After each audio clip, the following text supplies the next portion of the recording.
Allahumma sholli wa sallim wa barik ala sayyidina maulana Muhammadin wa ala alihi wa sahbihi asma'in. Nama ba'du. Yang sangat saya hormati Kiai Haji Raden Azaim, semua masyayikh, semua keluarga besar Kiai As'ad yang saya hormati, juga pemateri kedua atau Mau'izah Hasanah kedua Kiai Haji Muslih dari Madura, kemudian wonten Kiai Haji Afifuddin, semua yang saya hormati. Niki saya hadir perjalanan terpanjang karena 1 tahun. Jadi saya dari rumah 2020 sampai sini 2021. Jadi ini perjalanan yang ekstra.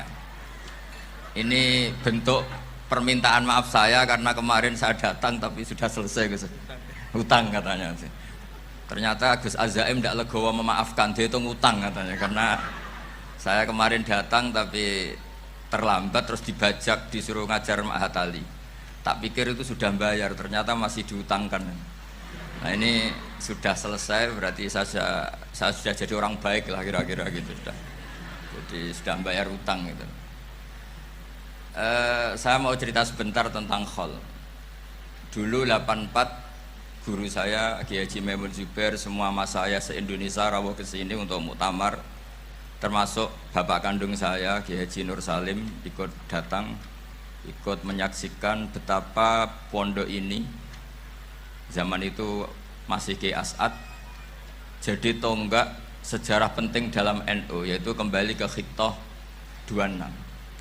Kita tahu NU dulu itu ormas, kemudian era Gus Wahid jadi partai politik, era Gus Dur karena saran beberapa kiai, wa fi muqaddimihim ada Kiai As'ad, Kiai Ahmad Siddiq dan beberapa kiai, kembali lagi ke Khittah 26, yaitu menjadi ormas, organisasi masyarakat yang menaungi, yang mengayomi, yang menganjurkan mazhab ahli sunnah wal jamaah.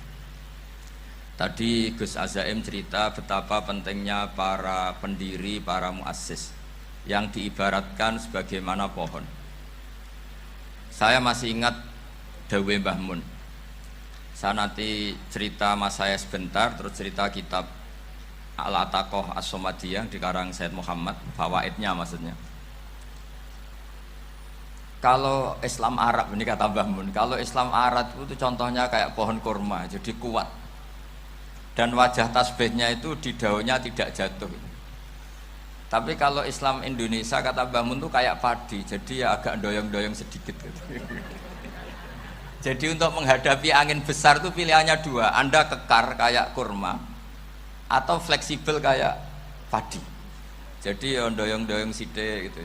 Ada koruptor sowan, salam templeknya ya diterima gitu. Ada calon bupati cantik ya didukung, pokoknya agak-agak doyong gitu. Tapi baru kayak doyong itu nggak bisa roboh karena fleksibel. Jadi kazar in akhraja syatahu, jadi ada 2 tamsil. Karena memang menghadapi orang fasik, orang dolim ini, kita sebagai ulama itu ya kebingungan. Ini mungkin Ki Afif bisa bahsul masail ini. Karena pertanyaannya gini, saya berkali-kali digojlok sama bapak saya. Berteman orang fasik hukumnya gimana? Pasti dijawab haram. Tapi kalau pertanyaannya dibalik, membina orang fasik hukumnya gimana? Baik. Dan bisa membina kalau berteman.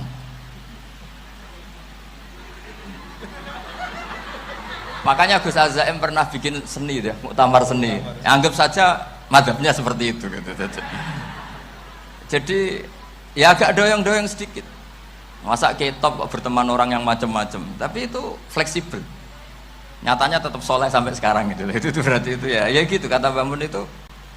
Jadi untuk menahan angin yang besar pilihannya hanya 2, Anda kokoh kayak pohon kurma atau fleksibel kayak padi. Nah Islam Indonesia kata Mbah Mun itu pari wae katanya, padi. Jadi ungkapan-ungkapan para masyayikh ini penting karena khazanah yang saya baca. Saya berkali-kali cerita ini dalam kitab Khilyatul Auliya. Itu Abu Nu'aim Al-Asfihani cerita tentang riwayat Sufyan bin Uyainah, ini gurunya Imam Syafi'i. Itu setiap kali Nabi Isa dan Yahya, ini dua nabi yang sekurun, sama-sama masih muda. Nabi Yahya itu senengannya dolan ke orang-orang soleh, menyambangi orang-orang soleh. Tentu itu bagus. Tapi kalau Nabi Isa ini suka menyambangi orang-orang yang fasik, orang-orang yang nggak jelas. Ketika dua beliau ini ketemu, tentu yang perlu jawaban Nabi Isa karena kontroversi, berteman sama orang-orang yang nggak jelas. Kata beliau, innama ana tabibun udawil mardo. Seorang kiai, seorang nabi, orang yang baik itu ibarat dokter. Di mana-mana dokter tuh ngobati orang yang apa? Sakit. Kalau Anda dokter dan peneliti satu penyakit, pasti cari daerah yang banyak pandeminya. Masa neliti pandemi di orang-orang yang apa? Sehat. Jadi ini juga perlu dibahsul masail kan. Karena tadi dibolak-balik itu. Bina orang berteman orang fasik hukumnya haram karena wa in kana dasarin fajannibhu sur'atan. Tapi kalau bina orang fasik hukumnya baik. Bisa bina kalau berteman. Jadi fikih itu ya karek diwolak-walik. Makanya sholat juga gitu. Sholat yang tumak ninah yang lama itu ya bagus. Masa jagongan mbek pangeran nggak asik.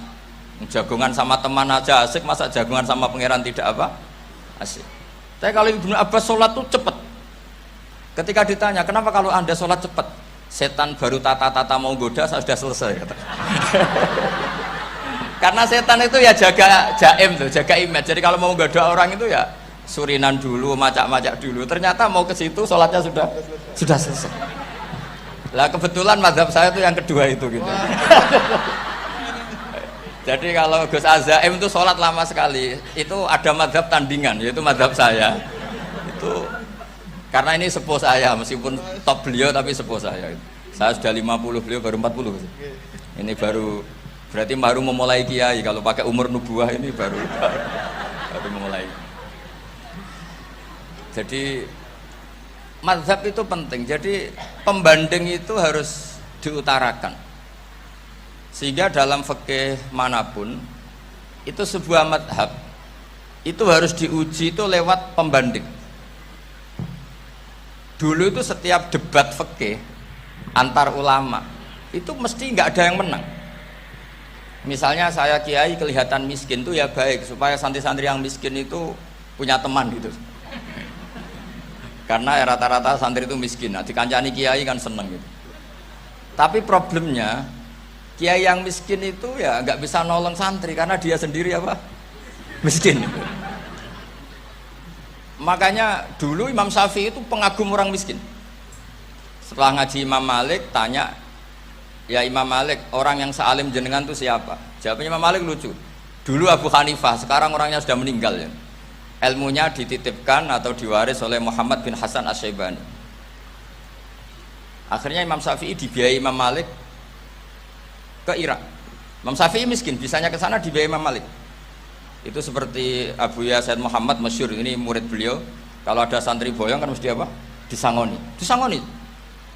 Ketika datang ke Irak, Muhammad bin Hasan Asy-Syaibani itu nata uang, nata emas itu di ruang tamu.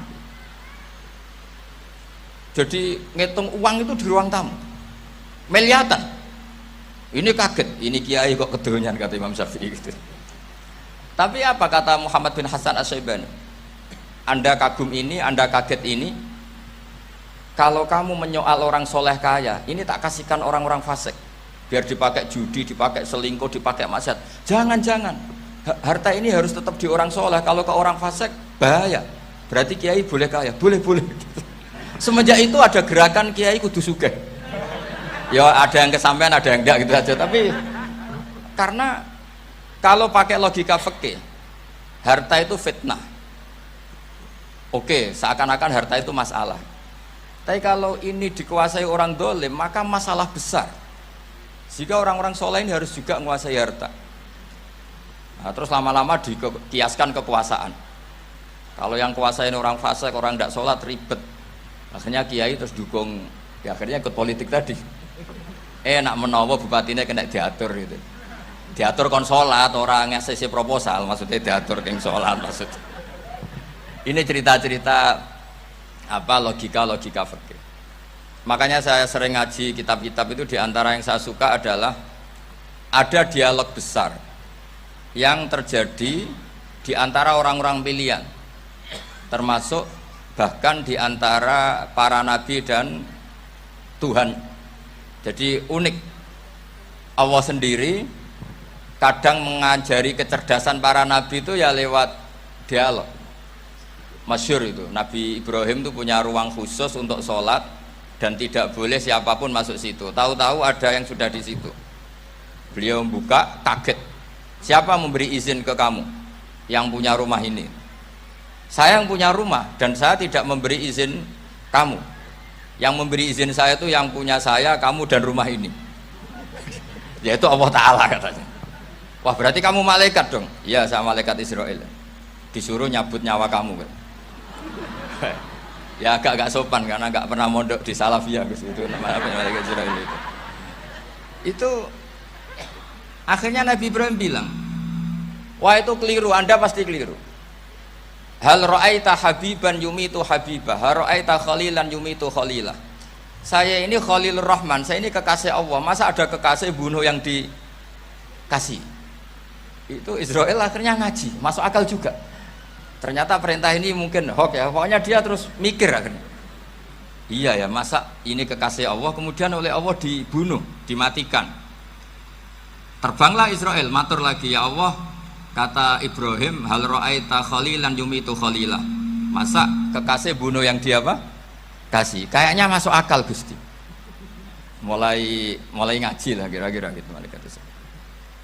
Akhirnya oleh Allah dijawab, ya sudah begini, kamu datang ke Ibrahim bilang, hal ra'aita habiban yakrahu ayyalqa habibah.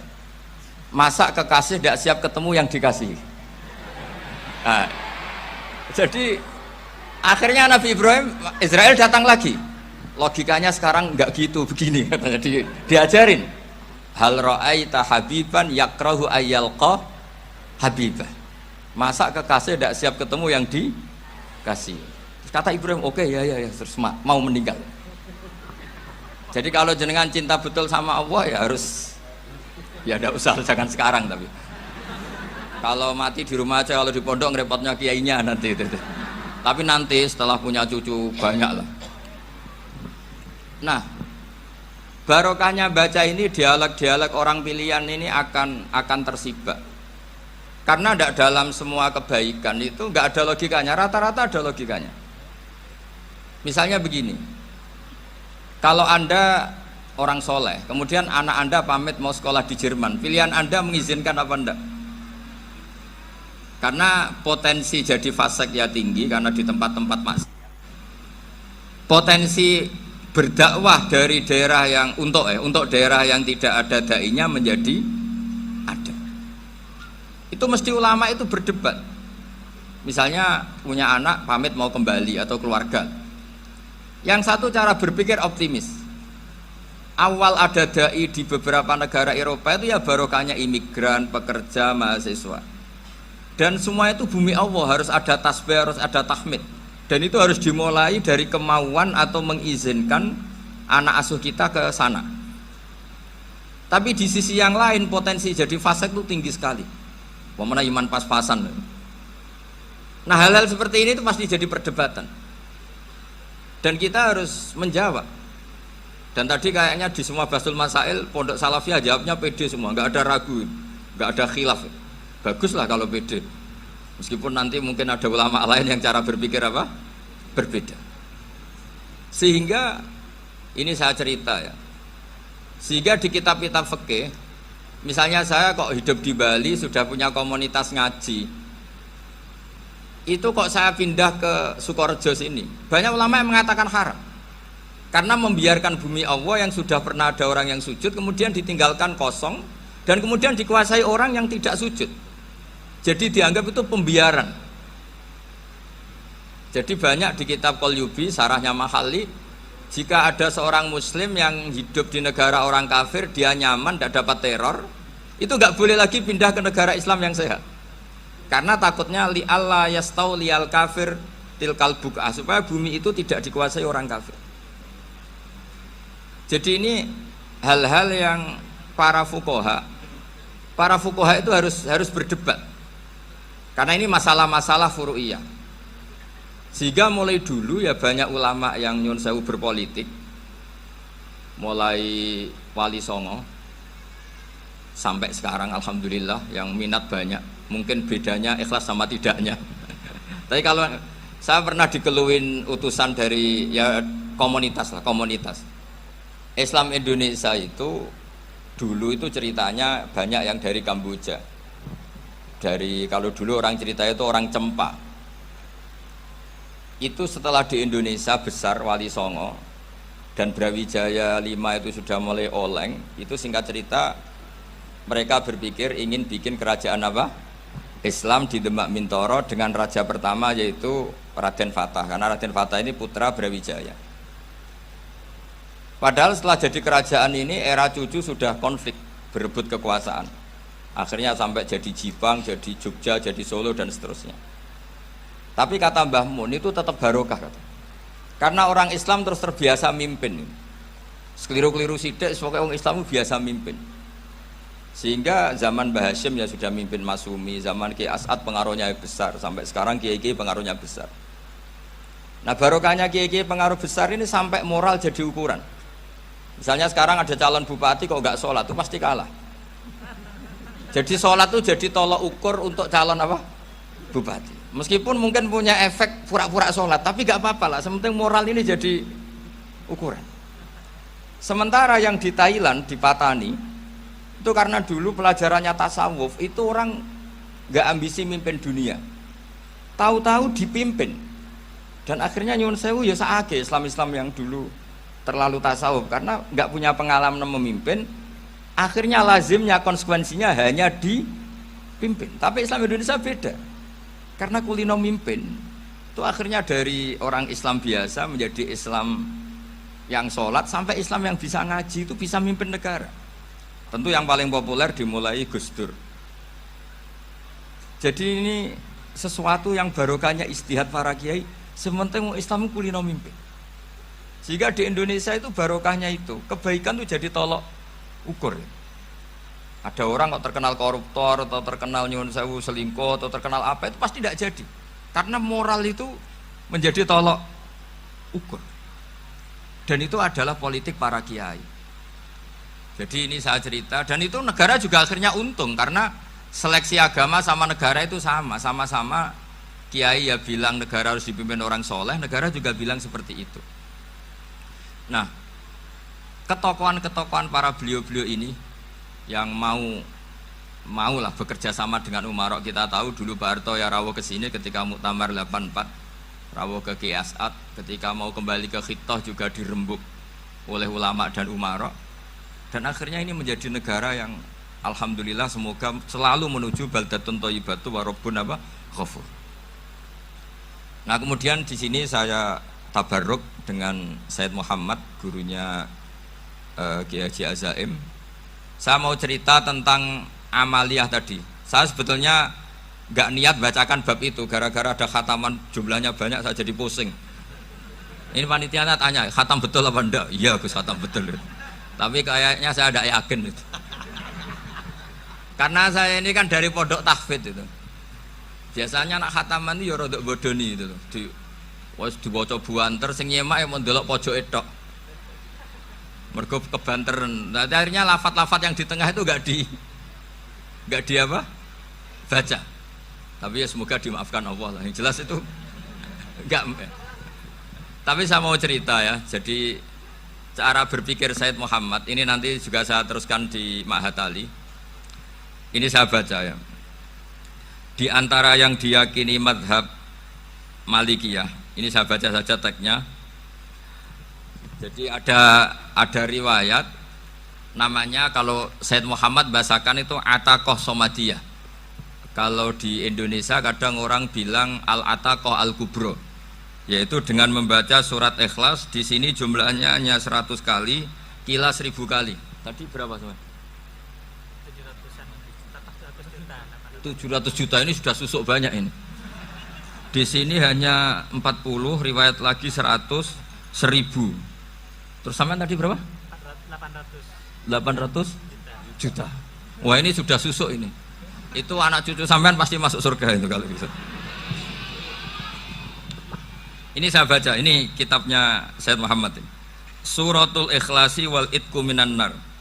Akhrajat Tabrani fil Kabir an Fairuz ad-Dailami wa wa Ibnu Uftin Najasi. Waqad khadaman Nabiyya sallallahu alaihi wasallam. Orang ini jadi khadimnya Nabi. Qala Rasulullah sallallahu alaihi wasallam, "Man qara'a qul huwallahu ahad mi'ata marratin fi shalat ghairiha kataballahu lahu bara'atan minan nar." Ini hanya berapa ini? Mi'ata marrah. Berarti kalau satu orang itu cukup 100. Tadi sudah untuk 7 turunan tadi untuk orang berapa? Ya, untuk 7 turunan cukup ya? Cukup. Untuk 7 turunan. Ya, sudah susuk ini, sudah susuk ini. Aduh, ribet ini. Nah ini tak cari pembenarannya, ini supaya keren. Ini di halaman 188 Abwabul Farad. Warwa Ibrahim bin Muhammad al-Khiyari fi fawaitihi an Khudzaifah marfu'an. Man qara'a qul huwallahu ahad alfa marratin faqad ishtara nafsahu minallah. Berarti 100, ada riwayat lagi 1000. Nanti tak carikan lagi yang berapa? 1 miliar mungkin. Jangan banyak-banyak. Nah ini saya baca ya. Wa hadzal adatu huwa al-ma'rufu bi ataqatis somadiyah. Wa qad nassa jama'atun mutaakhiril malikiyah ala istihbabi ataqatis somadiyah. Wa haddu ala qiraatiha wa istimaliha. Minhum Asy-Syaikh Abdus Salam Al-Asmar saat terus ini. Jadi kullu haula'i istahabbu ataqatas somadiyah ma'atirafi ba'dihim kal misnawi bisyiddati fi hadisiha. I'timadan ala anna hadza minal fadha'il allati yutasahalu fiha. Faman sa'a yasta'milaha raja'a husula ma fiha fala ba'sa bidzalik. Ala syarti alla ya'taqida thubuta dzalika anin nabi sallallahu alaihi wasallam hatta la yaqa fil kitsbi alaihi. Jadi intinya itu silahkan Anda bikin jumlah sesuai versi Anda. Yang penting Anda jangan kampanye kalau itu perintah Kanjeng Nabi Muhammad sallallahu alaihi wasallam. Karena kalau kamu atasnamakan Nabi kemudian jumlahnya sampai 800 berapa? 800 juta, berarti Nabi mengajarkan masyaqqah pada umatnya. Jadi cukup yang riwayat itu di sini hanya 100 sama 1000. Jadi kalau jumlah tadi untuk 7 apa? Turunan. Jadi kamu harus ditutup dengan doa, ya Allah, semua itu bukan untuk saya tapi untuk 7 turunan. Tolong catat ya Allah, karena itu. Jadi artinya gini loh ya, orang Indonesia yang sering mempraktekkan ataqah somadiyah itu bukan tanpa dalil. Ternyata dalam mazhab Maliki, saya masih ingat ketika mbah saya kandung, bapaknya bapak, asmane Mbah Nur Syam, itu wasiatnya minta dibacakan 4000. Yang baca pas itu ya bapak sama anak-anaknya. Dan kemudian alhamdulillah zaman akhir itu mulai agak ngawur. Kalau ada acara itu wong liya kon maca anake mlebu metu gak melok maca. Itu keliru, saya jamin itu keliru. Saya sering kalau mimpin di rumah, kalau yasinan di tonggo-tonggo kok anake gak maca saya keluar. Bapakmu wong liya kok kon maca kata saya gitu. Jadi itu menurut saya itu yang jelas saya sampai ngisi begini. Yang ada riwayatnya itu idza mata ibnu adam min qata amaluhu illa min salasin shadaqatin jariyah au ilmin yuntafa'u bi awaladin sholihin yatullah. Itu tidak ada di hadis au kiyayin sholihin yatullah kata. Yang ada itu awaladin apa? Sholihin. Jadi anaknya harus ikut, kalau tidak ada usah kata. Akhirnya anaknya udah wedi, nggih Gus nggih. Akhirnya tak kei jagung paling akeh, kula mendet sithik. Wong aku ora anake kok. Kadang-kadang enggak, orang lain baca buahnya anaknya mau mlebu metu mau enggak manggakno tamu mbek rokokan. Itu harus ditobatkan itu. Keliru itu. Karena nasnya bukan awqiyayin sholihin tapi awaladin sholihin. Ini bukan provokator, ini memang iya seperti itu. Nah terus tentang tadi la ilaha illallah yang didawuhkan Gus Azaim. La ilaha illallah itu penting sekali, cuma saya mohon itu dielmoni lah. Jadi dulu kalimat ini menjadi spesial karena dielmoni, karena dimulai dari fa'lam annahu la ilaha illallah. Terusannya ayat tuh wastaghfir li dzambika walil mu'minina wal mu'minat. Saya ulang lagi ya. Terusannya ayat tuh wastaghfir li dzambika walil mu'minina wal mu'minat. Makanya menurut mazhab Sadili, kamu disuruh baca la ilaha illallah dulu, jangan istighfar dulu. Saya ulang lagi ya. dalam mazhab Sadiliyah itu la ilaha illallah dulu, nggak boleh istighfar dulu. Alasannya masuk akal. Orang yang kafir 70 tahun itu sekali baca la ilaha illallah itu langsung yughfar lahum ma qad salaf. Sehingga la ilaha illallah sendiri sudah punya kekuatan supaya dosa kita diampuni. Qul lil ladzina kafaru iyantahu yughfar lahum ma qad salaf. Cara menghentikan kekafiran gimana? Dia melafadzkan la ilaha illallah. Ini kalimat yang begitu saktinya sampai orang yang kafir puluhan tahun itu dosanya semuanya terhapus hanya karena melafadzkan la ilaha illallah.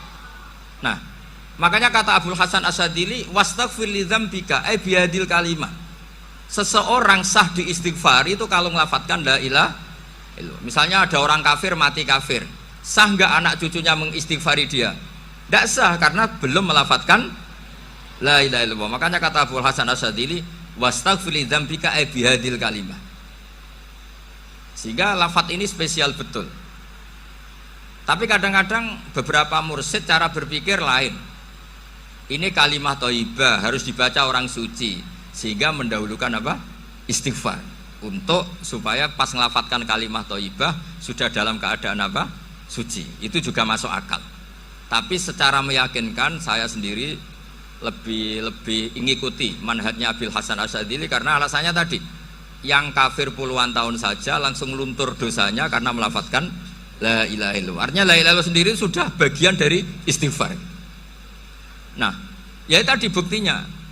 Fa'lam annahu la ilaha illallah terus wastaghfir li dzambika walil mu'minin. Jadi orang sah diistighfari itu setelah dipastikan sah tauhidnya. Jadi setelah tauhidnya sah yaitu la ilaha illallah baru sah apa? Diistighfari. Sehingga orang kafir, saya ulang lagi, orang kafir yang mati kafir anak cucunya tidak boleh apa? Tidak boleh menistighfar. Terus saran saya kedua, la ilaha illallah itu filosofinya itu nafyun li uluhiyati ghairillah wa isbatun li uluhiyatillah wahdah. Filosofi la ilaha illallah itu gimana? Menafikan semua selain Allah itu tidak Tuhan dan hanya menuhankan Allah semata. Nah itu caranya gimana? Caranya kita harus terbiasa ini, karena tadi saya dibilangin panitia ini rata-rata mustameknya atau mustamiatnya ini santri. Caranya gimana? Dilatih pakai logika. Saya berkali-kali cerita kalau ngaji, saya sekaligus kampanye. Allah itu Tuhan yang begitu fair. Untuk menjadi Tuhan Allah mempersilahkan, ada kualifikasi Tuhan. Jadi boleh dikompetisikan, itu boleh kata Allah. Gak apa-apa kamu ngaku Tuhan gitu kata Allah. Tapi nak ngaku pangeran itu paling gak ya direputasi lah, ada verifikasinya lah. Dimulai dari apa? Ya kalau jadi Tuhan itu setidaknya bikin langit bumi lah, aturannya gitu. Jadi kalau daftar bupati ya daftarlah ke KPU. Masa tahu-tahu jadi apa? Tuhan kemudian tidak punya prestasi bikin langit bumi. Sehingga Allah itu cara ngendikan itu ya fair. Qul ara'aitum ma tad'una min dunillah aruni madza khalaqu minal ardi am lahum syirkun fis samawati. Coba yang kamu tuhankan selain saya, prestasinya apa? Ketika saya bikin bumi itu apa ikut bikin? Terus am lahum syirkun fis samawati. Kalau bikin langit, kalau nggak bisa ya urun lah gitu. Urun semen apa urun bego, pokoknya urun lah gitu. Urun ora, gawe bumi ora, ngerti-ngerti ngaku dadi pangeran. Kul hatu burhanakum. Jadi ya kan ya lucu kan, misalnya syarat kiai di Salafiyah kan keluarga Kiai As'ad, cucunya ngaji ngalim. Orang keluarga Kiai As'ad terus aku kiai utama di Salafiyah. Oh mesti dipenjara ya. Lah yo gak gawe langit bumi, gak ada prestasi terus ngaku sebagai apa? Tuhan. Sehingga fair. Makanya saya berkali-kali cerita. Jubair bin Mut'im itu punya anak namanya Muhammad. Ini sudah orang alim, Muhammad bin Jubair bin Mut'im. Itu cerita awala islami abi. Mut'im itu orang pinter sekali. Saking pinternya dia jadi delegasinya orang Quraisy datang ke Rasulullah sebagai negosiator untuk membebaskan Asra Badrin, tawanan perang apa? Badar. Yang namanya disuruh itu pasti orang pinter. Tapi apa yang terjadi ketika nginep di masjid, karena zaman itu gak ada hotel, nanti jadi geger. Orang musyrik nginep di masjid hukumnya gimana? Bahsul masail tok. Zaman itu mau tidak mau, kalau sekarang kan ada hotel, kiai juga punya wisma. Apa yang terjadi? Orang ini cerdas sekali. Dan delalah Nabi pas sholat maghrib itu baca wattur wa kitabim mastur sampai am khalaqus samawati wal ard. Ya kalau kamu jadi Tuhan ya setidaknya menciptakan langit bumi lah. Namanya jadi Tuhan ya ada persyaratan kan? Paling tidak punya reputasi menciptakan langit bumi. Atau kalau jadi Tuhan setidaknya reputasinya itu enggak diciptakan yang lain. Am khuliqu min ghairi syai'in. Ini jadi Tuhan kok punya bapak, punya ibu. Ini jadi Tuhan kok lahirnya di bumi, ada tanggal lahirnya, ada tahun. Masa jadi Tuhan kok dulu buminya? Pokoknya walhasil tuh. Akhirnya Nabi ketika salam sholat maghrib, dia datang, ya Rasulullah, akalku habis oleh ayat yang barusan kau baca. Sudah saya Islam saja. Argumentasi selain Allah Tuhan itu batal. Itu, nah saya mohon santri-santri salafiyah itu baca Quran sampai seperti itu. Jadi jangan hanya khataman banyak-banyakan maksudnya. Ini bukan nyindir, ini ngamuk ini. Jadi ya khatamannya tadilah 1000 atau berapa lah, jangan banyak-banyak. Juga kasihan malaikat yang nyatet kan. Wong baru subhanallah alhamdulillah aja di teks hadisnya abad al malaikah kan di teks. Itu baru subhanallah alhamdulillah itu sudah mencapaikan malaikat. Makanya saya wiridan tuh arang-arang kasihan malaikat karena nanti jadi itu ya ada madhabnya itu. Jadi kalau Gus Azaim sholat lama tak saingi sholat cepet itu sama-sama ada madhabnya. Yang cepet kayak saya tadi, setan pas tata-tata mau goda pas rukuk saya sudah itidal, mau goda itidal saya sudah sujud, pusing dia.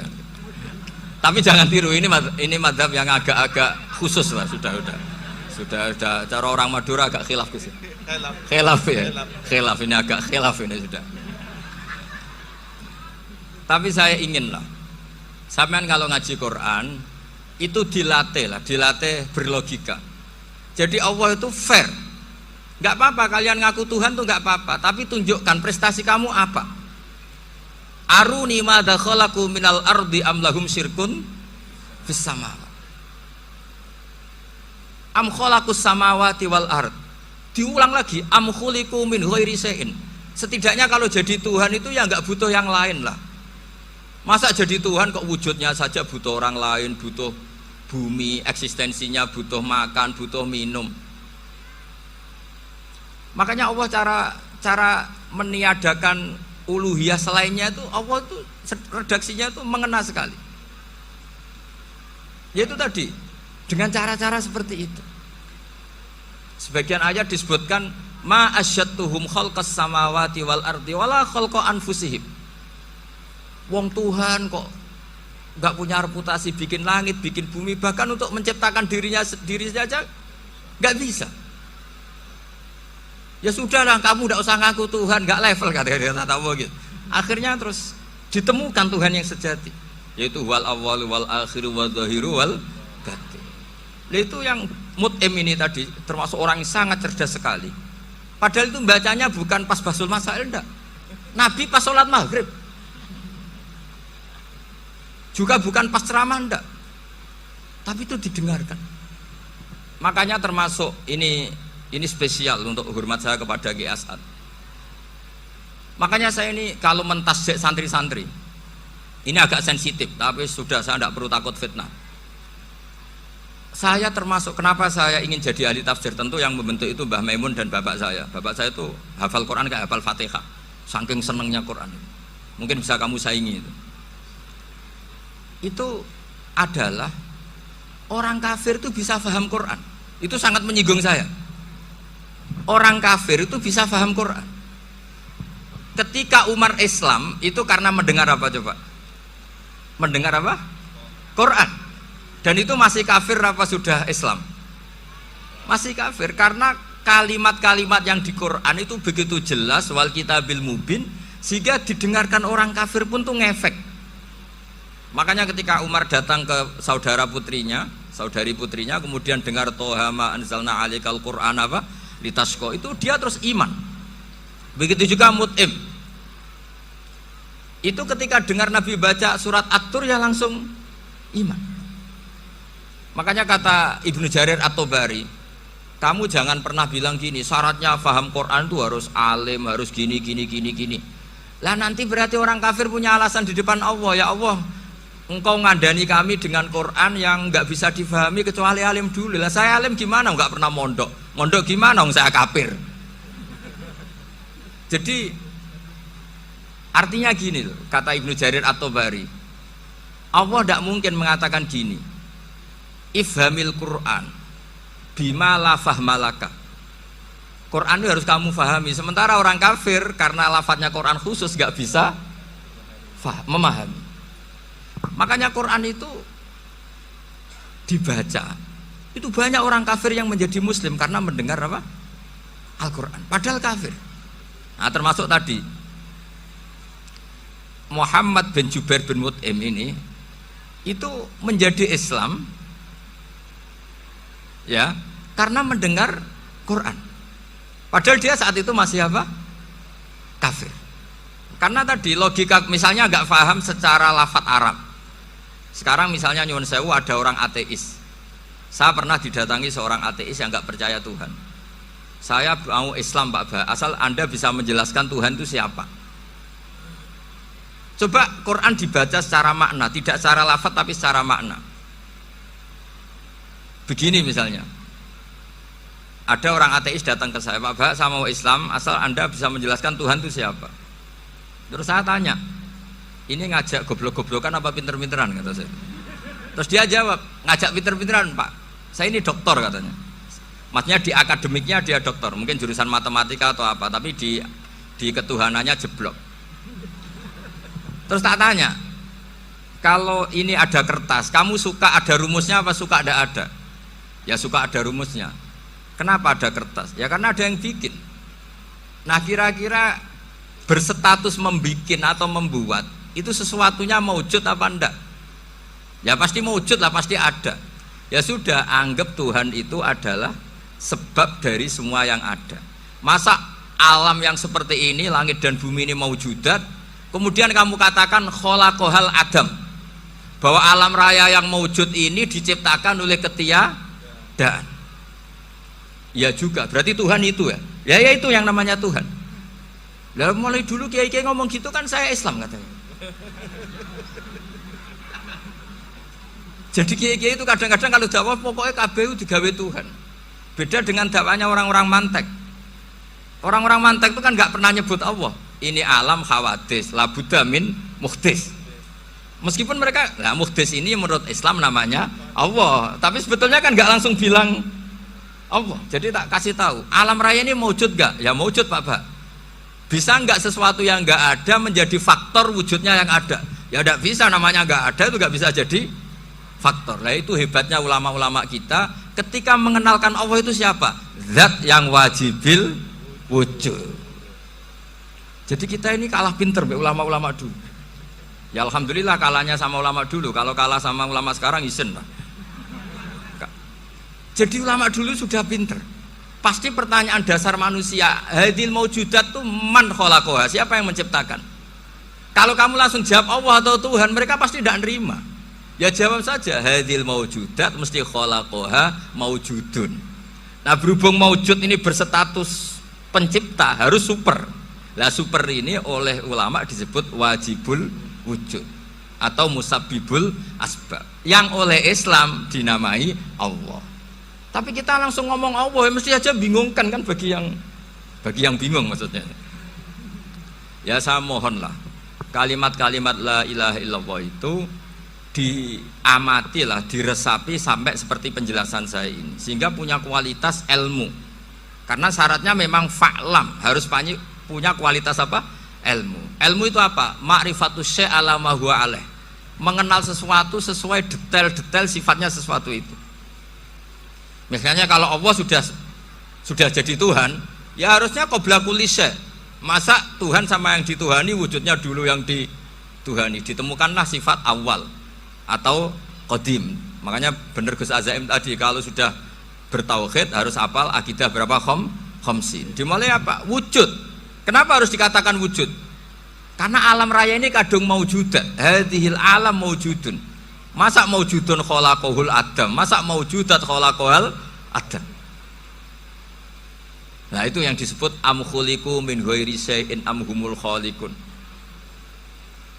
Jadi saya mohon semohon-mohonnya, cobalah tradisi-tradisi lihat baru ayat ini dihidupkan lagi, sehingga kita baca Quran itu sekaligus menjadi orang yang sangat argumentatif. Karena Quran adalah qul falillahil hujjatul balighah. Dilatih, jangan bosan dilatih. Makanya kalau saya baca ayat-ayat seperti itu, cek fair Allah itu. Fair betul, nggak apa-apa saya punya pesaing kata Allah, tapi yang imbang dong. Pas aku gawe langit ya bantulah, atau ada langit tandingan lah kira-kira gitu. Kalau saya bikin bumi ya ada bumi. Nah misalnya sekarang orang Cina bikin matahari, materinya dari mana coba? Dari yang sudah ada sekarang kan? Tetap saja agak ikut bikin kan? Tapi kalau Allah bikin langit bumi minal adam minal wujud, kalau mereka paling rekayasa yang sudah wujud di otak-atik. Nah harus sampai seperti itu. Sampai kata Gus Azim kul hatu apa burhanakum tadi. Jadi ini cara-cara kita untuk menguatkan iman. Aruni madza khalaqu minal ardi am lahum syirkun fis samawati. Terus kata Allah, itu nih bi kitabim min qabli hadza au atharatim min ilmin. Kalau kamu enggak setuju teori ini kata Allah, cari kitab suci versi Anda. Aturan jadi Tuhan itu apa coba? Ya tetap saja semua kitab suci akan mengatakan di mana-mana Tuhan itu pencipta langit dan bumi. Jangan yang lahir di bumi jadi Tuhan, jangan Lata Uzza jadi Tuhan, jangan karena sakti jadi Tuhan. Nah ini di sini pentingnya ilmu balaghah, ilmu mantek yang alhamdulillah di pondok-pondok kita masih diajari. Makanya kata mantek sebetulnya ilmu akal hanya menemukan hadil maujudat khalaqaha maujudun. Nah yang maujud ini siapa? Ya wajibul wujud. Nah kemudian Islam menamai ini Allah Subhanahu wa ta'ala. Makanya ulama dulu itu kalau ngendikan Allah itu siapa? Zat sing wajibul wujud. Itu filosofinya luar biasa. Karena dengan seperti ini bisa menafikan teori ateisme bahwa alam raya ini diciptakan oleh ketiadaan. Makanya saya bilang tadi, ngajak goblok-goblokan apa pinter-pinteran gitu. Lah nek ngajak goblok-goblokan yang ngene, hadhil maujudat khalaqahal adam. Terus kita goblok bareng. Loh iya kan barang maujud diciptakan yang tidak maujud. Wong ora wujud kok mempengaruhi sing wujud. Ya monggo nak goblok bareng kata. Akhirnya, "Gak lho Gus, saya ini dokter masa kamu ajak goblok?" Ya sudah pinter saja kata saya. Alhamdulillah karena debat kecil ini dia menjadi nyaman lagi dengan apa? Islam. Memang saya tentu nggak bisa disalahkan doktoralnya karena di ilmu yang selain apa? Teologi gitu. Tapi kan polanya dia pasti pinter. Makanya ini sekaligus mengingatkan anak-anak lah, kecakapan menjelaskan itu harus dilatih, karena diantara kelebihannya Quran itu wal kitabil apa? Mubin, yaitu kitab yang punya kemampuan menjelaskan. Ini yang terakhir saya beri contoh. Terakhir ini penjelasan Quran. Dulu orang kafir itu cara berpikir itu begini, Muhammad, urusan kita ini banyak, problem kita banyak, masa iya urusan yang banyak ini cukup dengan satu Tuhan? Kalau problem banyak ya Tuhannya harus banyak, ada Tuhan pohon, Tuhan hujan, ya kayak Cina itu ada Dewi Kuan Im keberuntungan, ada yang sial, yang pokoknya diurus yang banyak lah. Maka mereka bilang aja'alal alihata ilaha wahida inna hadza la syai'un ujab. Ini aneh, urusan banyak kok Tuhannya satu, ini aneh lah. Tapi Nabi secara sabar, dan yang diomongnya orang kafir, tidak anak Mahatali, orang kafir. Jadi nanti kalau anak Mahatali gak paham Quran kebangetan, orang kafir saja paham. Akhirnya Nabi secara santai, secara rileks memberi penjelasan gini. Kalau Anda menjadi buruh, kalau orang Arab dulu bilang abdan, kamu suka nggak punya majikan banyak, perintahnya beda-beda, semuanya memaksa kamu untuk nurut. Sama punya majikan satu yang baik. Ya nggak suka lah Muhammad, kalau majikan saya banyak, semuanya berhak merintah saya, nggak enak. Majikannya satu saja. Terus kata Nabi, Tuhanmu itu majikan kamu. Kalau Tuhannya banyak, kamu bingung, nanti perintahnya banyak. Akhirnya mereka paham. Dan itu segampang itu Allah memberi penjelasan. Darabahu masalah rojulan fihi syuraka umutasakisuna wa rajulan salamal lirajul hal yastawiyani masalah alhamdulillah. Langsung diberi analogi. Kalau kamu jadi buruh, punya majikan banyak yang perintahnya beda-beda. Kemudian jadi buruh yang majikannya satu, kamu milih mana? Ya milih satu Muhammad. Ya sudah. Kalau Tuhannya banyak, perintahnya banyak, kamu juga bingung. Langsung menjadi paham. Ketika ada orang tidak ikhlas, Nabi cara memberi penjelasan juga gampang. Misalnya saya dikasih uang Gus Azaim 1 juta, kemudian matur nuwun saya sama Pak Afif, aneh nggak? Saya ini orang aneh nggak? Orang aneh nggak? Itu Nabi kalau mencontohkan orang tidak ikhlas gitu. Kata Rasulullah, orang tidak ikhlas itu sebagaimana orang beli budak. Min kholisi malih, budak itu dibeli dari uangnya sendiri. Kemudian fa'amila hadal abdu, budak ini kemudian bekerja dan a'tohullatahu, hasilnya dikasihkan sama orang lain. Terus Nabi memberi percontohan, ayasurrukum ayyakuna abdukum kadzalik, apa kamu suka kalau budak kamu seperti itu? Dulu orang-orang dulu kan beli budak untuk disuruh bekerja, terus disuruh setor apa hasilnya. Jadi budaknya kamu yang beli, yang biayai. Kalau sekarang mungkin nggak ada budak, gini lah, saya nyuruh Zaid, tak kasih mobil, tak kasih bensin, tak kasih uang jalan supaya narik angkot, hasilnya disuruh ngasihkan saya. Ternyata dikasihkan orang lain dan matur nuwun sama orang. Kamu suka punya budak seperti itu? Ya tidak suka ya Rasulullah. Ya ibaratnya seperti itu, bumi yang bikin Allah, nyawa kamu yang bikin Allah, semua fasilitas dari Allah, kemudian kamu menyembah selain Allah. Segampang itu. Dan Nabi telaten sampai dulu yang mayoritas orang kafir menjadi mayoritas Muslim, dan semuanya tanpa paksaan, la ikroha fiddin, karena qad tabayyana rusdu minal ghayy. Nah, cara tabayana gimana? Yaitu punya kemampuan menjelaskan. Wal kitabil apa? Mubin. Ini makanya saya mohon lah, ini saya mohon semohon-mohonnya anak-anak ini kan kader-kadernya Mbah Samsul Arifin, Mbah As'ad, Gus Fawaid, sekarang Gus Azaim, semuanya harus punya kemampuan wal kitabil apa? Mubin. Sehingga diantara sifatnya Nabi itu fatonah, punya kecerdasan. Nabi itu gak pernah debat kalah, itu meskipun sudah terdesak gak pernah kalah. Pernah Nabi itu ngendikan la adwa wala tiarata, tidak ada penyakit menular. Ada orang yang mungkin kurang suka iseng, ada onta yang sudah gudiken dijejerno sama yang waras, ternyata yang waras jadi gudiken. Akhirnya Nabi diundang lah kira-kira gitu, ya Rasulullah, kata engkau gak ada penyakit menular, tapi ini onta yang gak gudiken tak jejerkan yang gudiken ikut gudiken, berarti kan menular. Nabi santai jawab, faman jarrobal awal, lalu yang pertama gudiken ketularan siapa katanya. Wah kalau ini asli Nabi, ya sudah seperti itu. Jadi ngiranya dia menang karena yang gudikan pertama nulari yang kedua. Ternyata Nabi tanyanya lagi, faman jarrobal awala, yang gudikan yang pertama siapa? Oh ini asli ya maksud saya itu. Jadi Nabi itu gak pernah kalah, karena Nabi punya apa? Fatona. Jadi saya mohon, ya tadi makanya ini efeknya tuh khatamannya gak boleh banyak-banyak ya. Maksud saya kalau musim khataman ya gak apa-apa, khataman banyak-banyak. Tapi kalau gak musim khataman ya musim-musim tadabbur gitu. Tapi kalau ini musim khataman ya monggo lah. Cuma saya kok kasihan malaikatnya tadi itu kok. Ya ngoten mawon, minta maaf. Assalamualaikum warahmatullahi wabarakatuh.